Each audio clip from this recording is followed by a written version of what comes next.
بسم اللہ الرحمن الرحیم۔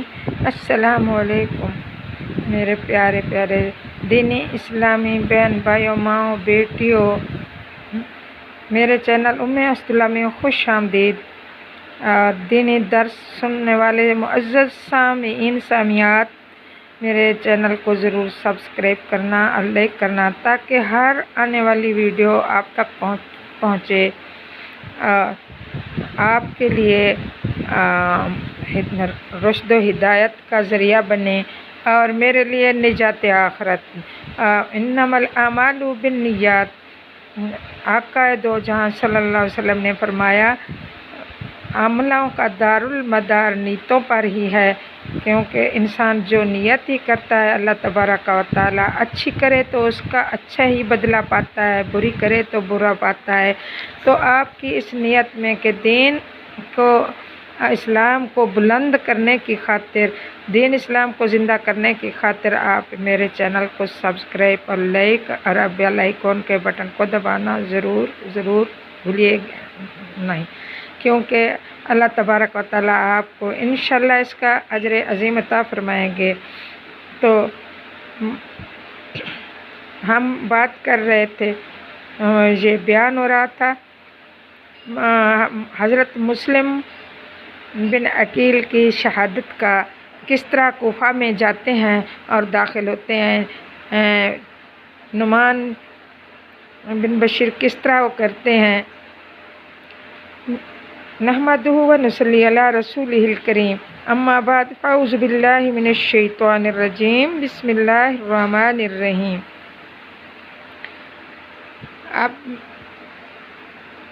عبداللہ بن زیاد بڑا مکار شخص تھا۔ جب اس کو کوفہ کی طرف اطلاع ملی کہ عمار بن ولید کو یزید کے پاس پہنچا دیا، جب بنی امیہ کی اس کو اطلاع ملی، نعمان بن بشیر کا یہ جواب بتایا گیا کہ اس نے یہ جواب دیا ہے، تو یہ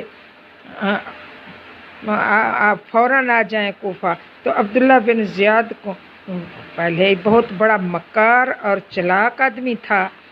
یزید کا حکم ملتے ہی حاکم کوفہ کی حیثیت سے حجازی لباس پہن کر، چہرے پر نقاب ڈال کر، مغرب و عشاء کے درمیان رات کے اندھیرے میں اسی راستے سے کوفہ میں داخل ہوتا ہے جس راستے سے حجازی قافلے آیا کرتے تھے۔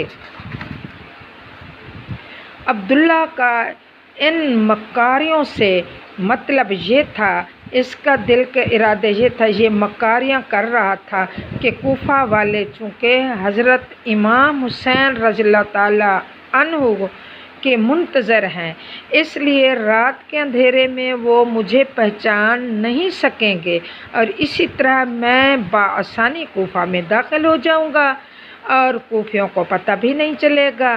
چنانچہ ایسا ہی اس نے کیا۔ کوفہ والے حضرت امام عالی مقام کے منتظر تھے۔ حجازی لباس پہنا، اس مکار شخص نے حجازی لباس پہنا، حجازی راستہ سے آتا دیکھا۔ جب کوفہ والوں نے وہ ابن زیاد کو نہ پہچان سکے اور اسی خوشی میں حضرت حسین رضی اللہ تعالیٰ آ گئے، مسرت کے نعرے لگانے لگے۔ کوفہ والوں نے مسرت کے نعرے لگے اور بلند آواز سے پکارنے لگے، مرحبا ابن رسول اللہ علیہ السلام، قدمت خیر ما قدم، کہ آپ کی تشریف آوری کا شکریہ۔ عبداللہ بڑی خاموشی سے مکار بہت تھا، بڑی خاموشی اور سکون سے آہستہ آہستہ قدم اٹھاتا، چہرے پر نقاب ڈالے سیدھا دارالامان کی طرف روانہ ہوا۔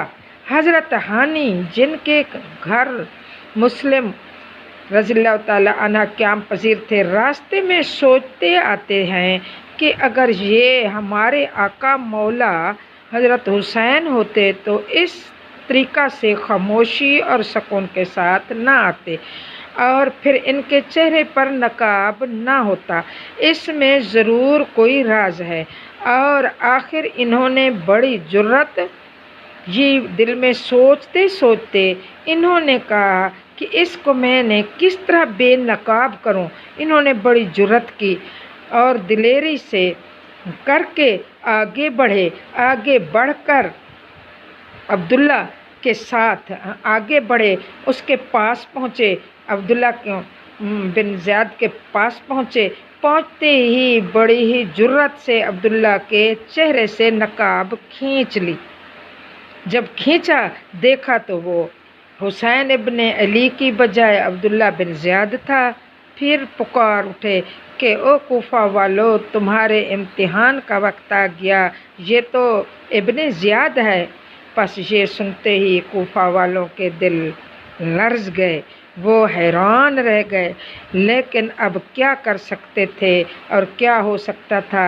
ابن زیاد کی مکاری کام آ چکی تھی اور وہ کوفہ والوں کو دھوکہ دے چکا تھا، اور وہ دھوکہ کھا چکے تھے۔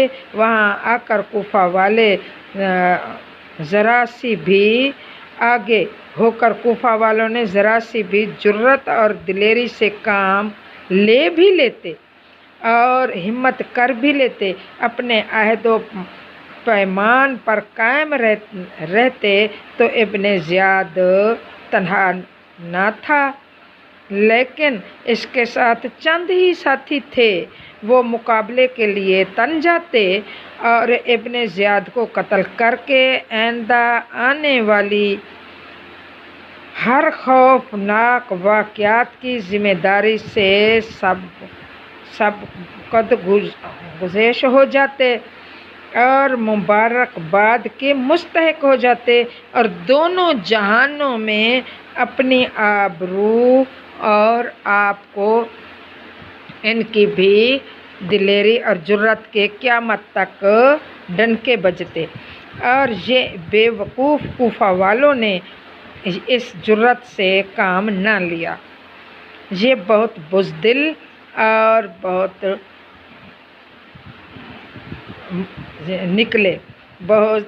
بزدل نکلے اور انہوں نے یہ کام نہ کر سکے۔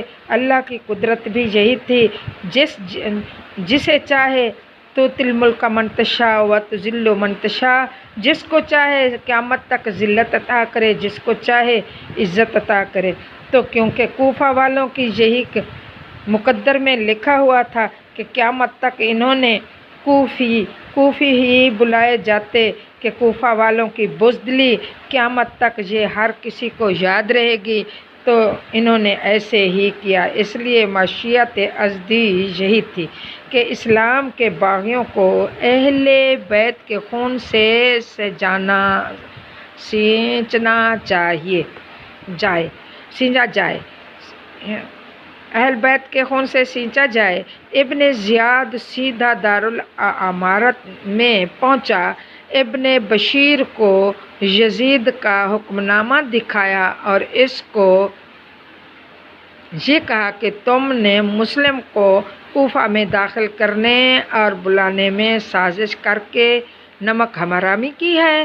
نعمان بن بشیر نے جواب دیا کہ وہ زندگی جو باطل پرستی میں گزرے لعنت ہے، اور وہ موت جو حق پرستی میں آئے رحمت ہے، اور میں ایسی موت کو زندگی پر ترجیح دوں گا۔ ابن زیاد نے نعمان بن بشیر کو گرفتار کر لیا اور رات بڑی بے قراری میں بسر کی۔ صبح کا ستارہ لرزتا ہوا نمودار ہوا اور سورج تھڑپڑاتا ہوا نکلا، اور پھر سورج کے نکلتے ہی ابن زیاد نے کوفہ کی جامع مسجد میں ایک جلسہ منعقد کر لیا اور اپنی تلوار ہوا میں لہرائی اور بولا، کوفہ والو، مجھے تم جانتے ہو، وہ تو اور جانتے ہی، جو جانتے نہیں ہیں وہ جان لیں، اور جو نہیں جانتے وہ بھی جان لیں کہ میں ابن زیاد ہوں، اور یزید نے مجھے یہاں کا حکم مقرر کیا ہے، حاکم اور میں اس کوفہ کا حاکم مقرر ہو گیا ہوں، اور مجھے معلوم ہوا ہے کہ تم یزید کے خلاف ہو۔ کوفہ والو، تم یزید کی خلاف ورزیاں کر رہے ہو اور حسین ابن علی کو اپنا خلیفہ ماننا چاہتے ہو، اور مجھے یہ بھی معلوم ہوا ہے کہ تم نے اس کام کے لیے مسلم بن عقیل کو کوفہ بلایا ہے اور وہ یہاں پہنچ چکے ہیں، اور حسین ابن علی بھی آنے والے ہیں۔ خبردار، جس کے گھر سے حسین ابن علی کی آواز آئی،